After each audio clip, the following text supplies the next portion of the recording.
तो दोस्तों, सावित्री देहाती चैनल पर आप लोग स्वागत है। अभिनंदन बा। आई आप सबके बीच में बहुत सुंदर दहेज गिफ्ट। एक बिटिया बहन अपने भाई से कैसे कहा दो कि हम शादी ना करब दहेज के चक्कर में। तो गरीबी बहुत चीज होती है ना, जब नहीं रहता माँ बाप के पास पैसा ना तो बहुत मजबूर रहते हैं। हर माँ बाप सोचते हैं कि अपने बच्चों को हम कितना तो दें। आई बहन अपने भाई से का कह दो। सुनिएगा आप लोग गाना के माध्यम से।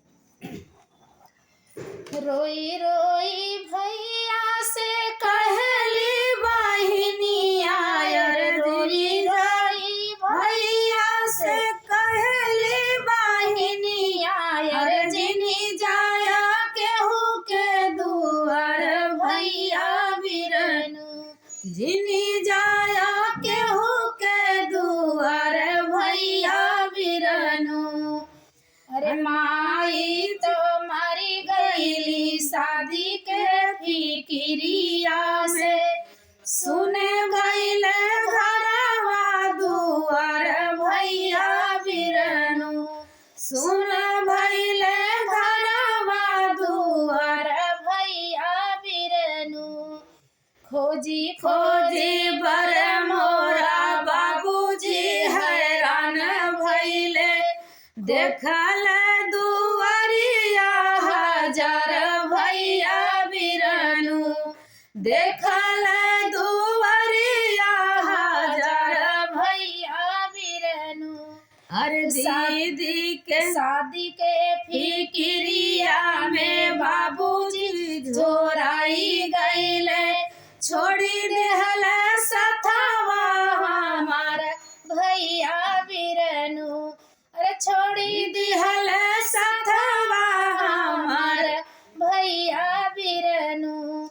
अरे दीदी के बियाहवा गहना बिकाई गईले, दीदी के बियाहवा में गहना बिकाई गईले, बची गईले भौजी के हार भैया बिरनु, बची गईले भौजी के हार भैया बिरनु।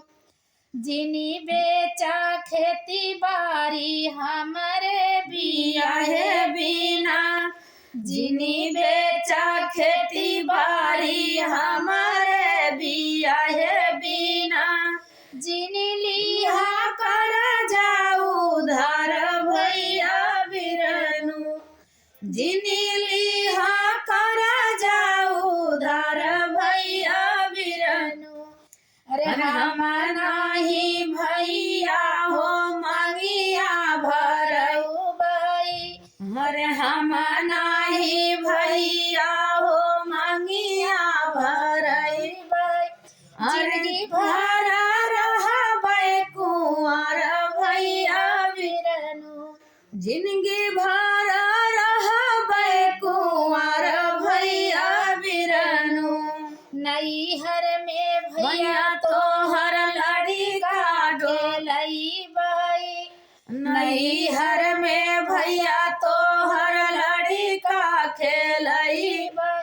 अरे करबै नौकरिया तोहर भैया बिरनु, करबै नौकरिया तोहर भैया बिरनु।